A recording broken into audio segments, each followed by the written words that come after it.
Rob Bolton joins us via technology, PGAtour.com. Of course, we're going to have our picks for the U.S. Open at Torrey Pines.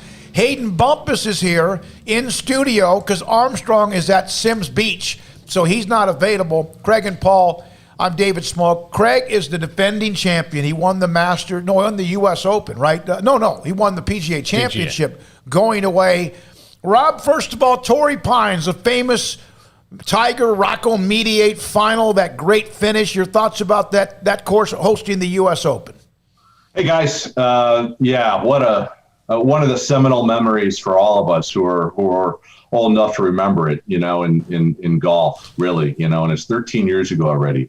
It's crazy. Torrey Pines has hosted so many terrific championships at every level of golf, but it's really the place that Tiger Woods built, or at least, put on the map for professional golf fans. So it's going to present wonderfully again this week. It has a renovation of the last couple of years. Reece Jones came back, lengthened it. Although it's going to play just a little bit shorter than the Farmers Insurance Open, it's still going to be a place where long hitters should shine.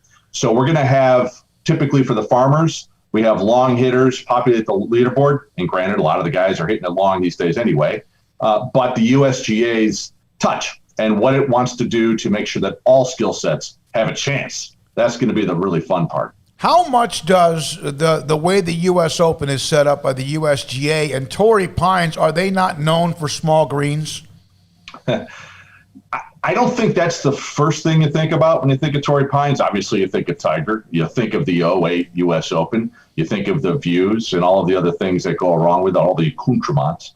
But the greens are only 5,000 square feet, on average. So that puts the premium on making sure that you hit these fairways with grass that is extended to 5 inches in places on either side of these fairways. So long and straight always works, but it's going to force guys to maybe rethink some of the tee shots, or at least back off the driver on a couple of the holes, so that they're not facing long irons into these small greens. All right, you ready to go, guys? Anything else? Yeah, let's do it. No. All right, so we'll have the first pick is Rob. Second pick, I get that, which means that we have not done well. The third pick is Armstrong, and then Paul and Craig. And Rob, you get the first, and then you'll not get a pick again until 10. Okay, got it. First of all, Craig, congratulations on your championship. I'm not buying the whole, hey, I'm just here so I don't get fined vibe that you gave us at the PGA. You come in, you don't know a lot about golf, you don't follow it, and then just school us. And on the last day. So congratulations. Thank you. Well-deserved from the guy who won the first 2 majors of the season. Here we go. For gunning for 3 on the season, and the obvious pick is Jon Rahm, so I'm going to make sure that he's mine. All right, Jon Rahm, who had the lead at Memorial, and then, of course, COVID protocol took him out of the mix, and I will take Brooks Koepka. You son of a... I'm just so mad.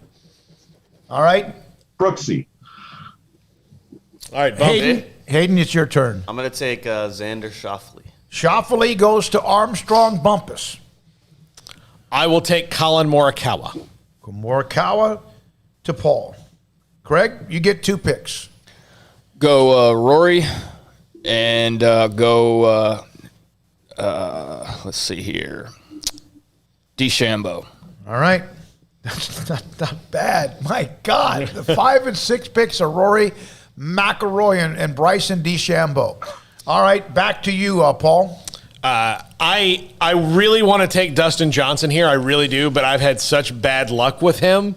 I don't know if I should let the past dictate. Last time, I mean, he's what kept me out of the weekend. And then, of course, the time that I picked him in the Masters, I mean, I probably almost killed him. So I'm going to go with Louis Oosthuizen just for Dustin Johnson's sake. All right. Louis Oosthuizen at 4. Back to you, Hayden. I'm happy to take Dustin Johnson. DJ for Armstrong. Bumpus. I will take, oh my God.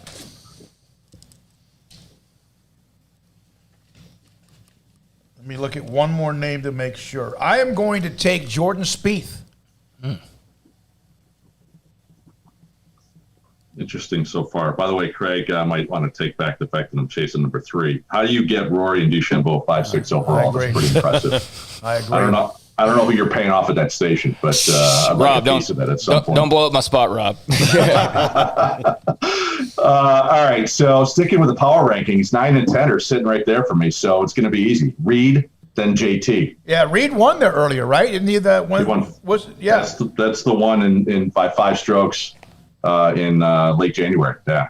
I don't know where he is on your power rankings because I kind of have him on the top of my mind. I have the expert picks, but I'm going to take Tony Finau, who I think. Are you doing this to me? Because I'm ahead of you. I took your Florida State guy. You also took Armstrong's Jordan Spieth. Yeah. And now I'm going to take Tony Finau. All right?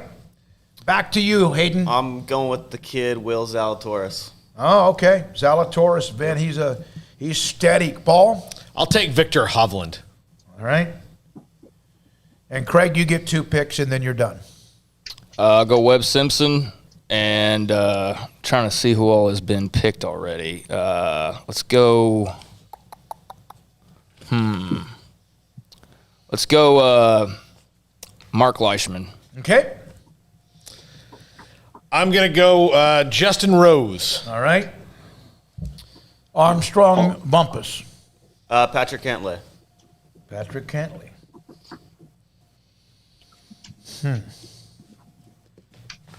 The Zalatoris one got me a little bit, boys. Now you know how it feels. little curveball. Paul, did you take Dustin Johnson yet? No, I let the Hayden Armstrong group. I'm going to take Mickelson. There you go. I am flipping it with Phil. All right? Wow. I didn't think I'd live long enough to see that. You got to give me a minute. First of all, Paul, I'm surprised you didn't take Tyrrell Hatton. You've had so much success with him too. He's still on the board. I'm gonna avoid that pitfall though, even though I love the guy for lots of reasons. You got to take the Masters champion here because Greg took Leishman. I'm gonna take Hideki to round it out. Can you believe that Hideki, last time we did this for the PGA Championship, Rob, was not taken? I don't think by anybody. Obviously, Mickelson was not taken. I don't even know if Koepka was taken. And then, of course, all of them with Matsuyama. Okay, now, Rob, it's your magic now. You dissect what you think in who has stolen the crown. Well, I think Hayden's sandbagging us a little bit. Guy just slips in here. Armstrong not around. Hey, I think I'll draft if you need me. And then he gets that lineup with Schauffele and Zalatoris, Cantlay, and DJ. But look, we're all strong, right? It's the U.S. Open. We expect to be. If we went another 2 rounds, 4 rounds, I think then we're going to start to separate people like, Craig and I from the rest of us. But I think most of all, we have guys that all of us expect to play well because they're all terrific golfers on a course that's really going to reward all of them. I think David, honestly, I love you and I love your teams most of the time, but you have Spieth and Mickelson who are probably the biggest question marks for different reasons on this course and at this time. At the same time, they both present as potentially the best 2 stories in the field should they break through. So there's something for all of us here. Well, I was just being evil. I took Koepka to keep him away from Paul, Spieth from Armstrong. Finau, I did a little studying on him. He's played well. And then Mickelson, just because I panicked and forgot about Matsuyama. That's the only reason. I'll tell you. Here's my only goal outside of winning. My only goal is to not be watching one of my golfers who's 2 shots off the lead with 2 holes to play, and then I look in to see where he is, and he's like in the sand. I'm like, listen, if he just goes out of the sand and it goes right in the hole, we're fine. We're fine. I don't want to start thinking about miracle shots that have to happen for someone to make the cut. Think about, Rob, what you said, though. With Koepka, Spieth, Finau, and Mickelson, and I have a questionable team because there's a couple of wild cards there because you never know with those 2. Well, you brought it up with the PGA Championship with Koepka and Matsuyama, who probably went undrafted, I think. But that's the thing. That's the thing about golf. If these guys haven't played well recently or haven't played in a couple of weeks, we kind of forget about them because that's just the nature of the sport. So it's good to be prepared on really, top-notch drafts like this one. All right. So Craig was able to get Rory and DeChambeau. Simpson, of course, about him.